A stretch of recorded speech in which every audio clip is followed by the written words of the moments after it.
चलिए आज हम इस चैप्टर को करेंगे जिसका नाम है footprints without feet. Important chapter है और इसी के नाम पे ही इस किताब का नाम रखा गया है। और इस चैप्टर के राइटर हैं H.G. वेल्स। ये कहानी बहुत ही इंटरेस्टिंग है और इसका मोरल भी बहुत अच्छा होने वाला है जो हम आपको बताएंगे at the end of the story. तो सबसे पहले स्टार्टिंग करते हैं इस स्टोरी की, जिसमें मेन कैरेक्टर है ग्रिफिन, जो पेशे से साइंटिस्ट हैं और ये एक ऐसी दवाई के ऊपर काम कर रहे हैं जिसको लेकर के व्यक्ति क्या हो जाता है, इनविजिबल हो जाता है। ऐसी रिसर्च कर रहे थे जिसे खाकर के व्यक्ति क्या हो जाए, इनविजिबल हो जाए। तो आखिरकार कई सारे एक्सपेरिमेंट के बाद उस ड्रग को वो बना लेते हैं और उसको खाकर के इनविजिबल होने लगते हैं। तो सबसे पहले क्या होता है, इस दवाई को खाने के बाद जो ग्रिफिन होते हैं, तो ग्रिफिन के साथ हमेशा हॉट टॉपिंग होती थी इनके लैंडलॉर्ड के साथ, क्योंकि ये लॉलेस टाइप के पर्सन थे, नियम को ना मानने वाले व्यक्ति थे। तो लॉलेस होने की वजह से इनका जो ऑनर था वो भी इनको घर से निकालना चाहता था और उनके साथ इनकी बनती नहीं थी। तो सबसे पहले जो ड्रग्स बनाने के बाद यही करते हैं कि ड्रग को वो लेते हैं और उनके घर में आग लगा देते हैं, यानी लैंडलॉर्ड के घर को ही वो आग के हवाले कर देते हैं, जिसकी वजह से उनको घर छोड़ना पड़ता है। पहनने के लिए उनके पास कपड़े भी नहीं है, क्योंकि इनविजिबल होने के लिए बदन से उनको कपड़े हटाने भी होते थे। तो वो लंदन की गलियों में क्या कर रहे हैं, बड़ी सर्दी में भटक रहे हैं और बहुत तेज ठंडी लग रही थी। ठंडी हवाएं की वजह से वो अपने को कवर भी करना चाहते थे। और वो पहुंचते हैं एक स्टोर में, और स्टोर में पहुंचने के बाद वो देखते हैं कि ये स्टोर बंद होने वाला है। तो स्टोर बंद होने के बाद तो जो गर्म कपड़े होते हैं वो पहनते हैं, ठीक है ना। फिर वहाँ पे कुछ खाने की चीज़ें होती हैं, जैसे कोल्ड मीट है, जो वाइन है ना, और कुछ मीठा है, कुछ स्वीट भी वहाँ से वो खाते हैं। उसके बाद वो वहाँ पर जो रजाइयाँ होती हैं और पूरी तरीके से अपने को सेट करने के बाद सो जाते हैं। तो ग्रिफिन का मानना था कि सुबह होने से पहले मुझे इस स्टोर से निकल जाना है, लेकिन ऐसा होता नहीं है। लेकिन वो लेट हो जाते हैं और लेट होने की वजह से जो जितने भी कर्मचारी होते हैं, तो कर्मचारी उनकी तरफ आते हैं, फिर उनको वहाँ से जल्दी से भागना पड़ता है। तो वहाँ से वो भागते हैं, भागते भागते फिर वो अपने कपड़े हटाते हैं, क्योंकि कपड़े हटाएंगे तभी वो इनविजिबल होंगे। और वो फिर पहुँचते हैं एक थिएटिकल कंपनी में, एक नाटक कंपनी में पहुँचते हैं, जहाँ से वो पहले कुछ कपड़े लेते हैं, फिर नकली मूछ लगाते हैं, नकली नाक लगाते हैं और चश्मा लगाते हैं और बैंडेज भी अपने चेहरे पे लगा लेते हैं, जिससे कि उनकी पहचान ना हो सके। इतना करने के बाद वो क्या करते हैं, एक शॉपकीपर को लूटते हैं। लूटने के बाद फिर वो चले जाते हैं एक अपने गांव के साइड, इपिंग इपिंग गांव में जाकर के वो कुछ महीनों का किराया एडवांस देते हैं और 2 कमरों की बुकिंग करते हैं। तो वहाँ पे जो इस तरीके से गए थे, तो वहाँ की जो ऑनर हैं मिसिस हॉल और जो मिस्टर हॉल, तो थोड़े से शॉक्ड थे कि इस वाले मौसम में टूरिस्ट बहुत कम आते हैं, लेकिन मिस्टर ग्रिफिन का आना थोड़ा सा सस्पिशियस था। और वो भी एडवांस किराया देते हैं, और उनका जो अपीयरेंस था वो सरप्राइजिंग था, थोड़ा सा स्ट्रेंज था कि वो हमेशा चश्मा लगा के रहते थे, पट्टी बांध के रहते थे और फॉल्स नोज लगा के रहते थे, जिसकी वजह से उनका अपीयरेंस हमेशा सस्पिशियस रहता था मिस्टर हॉल के लिए। मिसिस मिसिस हॉल भी हमेशा कोशिश करती थी ग्रिफिन के बारे में जानने की, कि मतलब ये व्यक्ति है किस टाइप के। लेकिन ये चीज़ ग्रिफिन को पसंद नहीं आती थी कि जब भी वो इंटरफेयर करती थी उनको जानने के लिए।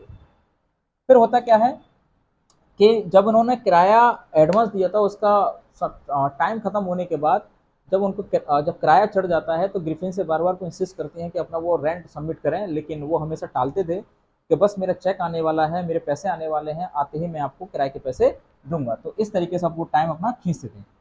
फिर क्या होता है, फिर एक घटना और होने जा रही होती है कि पास में एक चर्च है और चर्च में वो क्लर्जी मैन है, वो और उनकी वाइफ के साथ वो रह रहे होते हैं। तो अचानक से क्या होता है, तो देखते हैं कि रूम में से एक आवाज़ आ रही है। जो स्टोर रूम है, स्टोर रूम में ड्रॉ है और ड्रॉ में जो कुछ पैसे रखे हुए थे, और वो पैसों की निकालने की आवाज़ वो सुनते हैं। क्लर्जी मैन आते हैं और उनको लगता है कमरे में वह चोर उपस्थित है, लेकिन जैसे ही वो दरवाज़ा खोलते हैं, देखते हैं कि वहाँ पर कोई व्यक्ति नहीं है। तो वो भी देख करके सरप्राइज होते हैं कि आवाज़ तो अभी आ रही थी अंदर से, लेकिन दरवाज़ा खोलते ही देखते हैं कोई व्यक्ति दिखाई नहीं दे रहा है, जबकि ग्रिफिन वहाँ पर मौजूद थे, इनविजिबल वाली फॉर्म में थे वो। तो वहाँ से फिर वो भाग जाते हैं उन सारे पैसों को ले करके। फिर ये चीज़ जैसे आसपास फैलती है, आसपास फैलने की वजह से और ये लोगों में चर्चा थी कि मतलब कि एक अजीब घटना पास में घटी है कि ऐसा व्यक्ति दिखाई नहीं दिया, लेकिन थोड़ी देर पहले कमरे में था, लेकिन कमरा खोलते ही वो वहाँ से निकल जाता है। ऐसी चीज़ें वहाँ पे होने लगी। और अगली घटना ये घटती है कि बच्चों कि जैसे ही ये घटना घटती है, अगली सुबह में देखते हैं कि ग्रिफिन का दरवाजा बिल्कुल खुला है, बिल्कुल ओपन है, जो आमतौर पर ऐसा देखने को नहीं मिलता है। ज़्यादातर ग्रिफिन अपने कमरे का दरवाजा लॉक करके रखते थे, है ना, और कभी खोल के नहीं रखते थे। लेकिन उसके अगले दिन क्या होता है, मॉर्निंग में वो दरवाजा पूरी तरीके से खुला होता है। खुले होने की वजह से मिसेस हॉल के अंदर क्यूरियोसिटी आती है कि काफ़ी टाइम बाद ऐसी चीज़ें मुझे देखने को मिली हैं कि दरवाजा खुला रखा है ग्रिफिन ने। वो उसके कमरे में एंटर हो जाती हैं और सोचती हैं यही अच्छा मौका है इस ग्रिफिन के बारे में जानने का, जो हमेशा से मैं कोशिश करती थी कि ये व्यक्ति किस टाइप का है। इसके बारे में कई सारी मिस्टीरियस चीज़ें हैं, तो आज मुझे मौका मिलेगा। तो मिसेस हॉल उसके कमरे में घुस जाती हैं, देखती हैं कि जो बेड है, बेड के ऊपर जो रजाई है, वो दोनों ही ठंडे हैं। इसका मतलब ग्रिफिन बहुत समय मतलब थोड़ी देर पहले ही उठ चुके हैं, उठने की वजह से ही रजाई अभी ठंडी है। और सारे कपड़े भी वहाँ रखे हुए हैं, जैसे कि उसकी बैंडेज है, चश्मा है, फॉल्स नोज है, वो सब उसके बेड पर पड़ी हुई हैं। तो देखते हैं कमरे में कोई नहीं है, लेकिन उसके बाद अचानक से क्या होता है, मिसेस हॉल के कान के पास एक सांस लेने की आवाज़ आती है। तो मिसेस हॉल पूरी तरीके से डर जाती हैं और उनको लगता है कुछ अजीब इस घर में हो रहा है। पर अचानक से क्या होता है, फिर एक कैप होती है, बेड पर रखी हुई कैप उड़ करके उनके ऊपर फेंक दी जाती है। और कैप फेंकने के बाद फिर चेयर जो रखी हुई थी, वो चेयर मूवमेंट करने लगती है। ऐसा लगता है कि वो लिविंग चेयर हो गई है, और उस चेयर को उनके यानी मिसेस हॉल के पैर पे मार देते हैं, जिसकी वजह से मिसेस हॉल बुरी तरीके से डर जाती हैं। और मिसेस हॉल उस कमरे को छोड़कर चली जाती हैं और कहती हैं कि इस घर में भूत है, इसमें बुरी आत्माओं का साया है, और उस कमरे को वो बंद करके भाग जाती हैं। बंद करने के बाद फिर ये चीज़ बताई दी जाती है पास के पुलिस स्टेशन में कि एक अजीब चीज़ें घट रही हैं, और शक जाता है ग्रिफिन के ऊपर कि कुछ समय पहले, यानी काफ़ी टाइम से ग्रिफिन के पास पैसे नहीं थे, लेकिन वो अगले दिन पैसे वो कैश में देता है, रेंट कैश में देता है, जबकि बार बार वो कह रहा था मेरा चेक आने वाला है। और शक जा रहा था कि क्लर्जीमैन की चोरी हुई है, हो सकता है ग्रिफिन को। इसकी रिपोर्ट पास के पुलिस स्टेशन में कर दी जाती है, और जिसके लिए एक वहाँ से एक कांस्टेबल भेजा जाता है जिसका नाम है मिस्टर जैफर। तो मिस्टर जैफर वारंट के साथ आते हैं ये करने के लिए कि उस व्यक्ति को पकड़ कर लाना है, यानी ग्रिफिन को पकड़ना है। तो जैसे ही पता चलता है कि ग्रिफिन को पकड़ने के लिए जैफर आया है, मिस्टर जैफर को भेजा गया कांस्टेबल को। तो कांस्टेबल जैसे ही वो आता है, वो वेट कर रहा होता है कि जैसे ही मुझे ग्रिफिन दिखेगा मैं उसे पकड़ लूंगा। लेकिन ग्रिफिन को मालूम पड़ चुका था कि पुलिस मुझे पकड़ने के लिए आई है, तो वहां से ग्रिफिन जाता है। ग्रिफिन पहले कपड़े पहने हुआ आता है, तो फिर धीरे धीरे करके सारे कपड़ों को हटाता है, जिससे कि वो इनविजिबल हो जाए। इनविजिबल होने के बाद कांस्टेबल भी ये सोच रहा है कि मैं ऐसे व्यक्ति को पकड़ रहा हूँ जिसका ना गर्दन दिख रही है, और कुछ समय बाद वो गायब भी हो गया है। लेकिन मेरे सामने प्रॉब्लम है, जब हमारे कमिश्नर साहब ने ये चीज़ बोली है कि वारंट के साथ अगर आप जा रहे हो, उस व्यक्ति को हमें पकड़ के लाना ही होगा, चाहे व्यक्ति वो दिखता है नहीं दिखता है। ये हमारी ड्यूटी है, ये हमारी सर्विस का पार्ट है कि उस व्यक्ति को हर हालत में लाना ही होगा।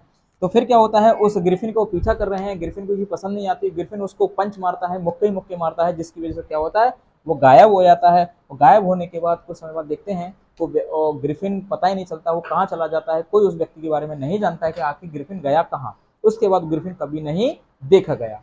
तो ये सारी घटनाओं के बाद अब इसमें मोरल ये देखने को मिलता है कि शिक्षा ये मिलती है कि अगर कोई भी व्यक्ति वैज्ञानिक खोज कर रहा है, साइंटिफिक एक्सपेरिमेंट कर रहा है, कुछ बनाता है, उसको हमेशा ह्यूमन बेनिफिट के लिए ही प्रयोग किया जाना चाहिए, ना कि पर्सनल बेनिफिट के लिए, अपनी ईगो सेटिस्फाई करने के लिए वैज्ञानिक खोजों का अपने लिए प्रयोग नहीं करना चाहिए। अगर आप कुछ भी करना चाहें तो मानव हित के लिए होना चाहिए, और नहीं, ना कि किसी को परेशान करने के लिए, ना कि मानव समाज को खराब करने के लिए। तो ये था आपका फुटप्रिंट विदाउट फुट, बिना पैरों के निशान।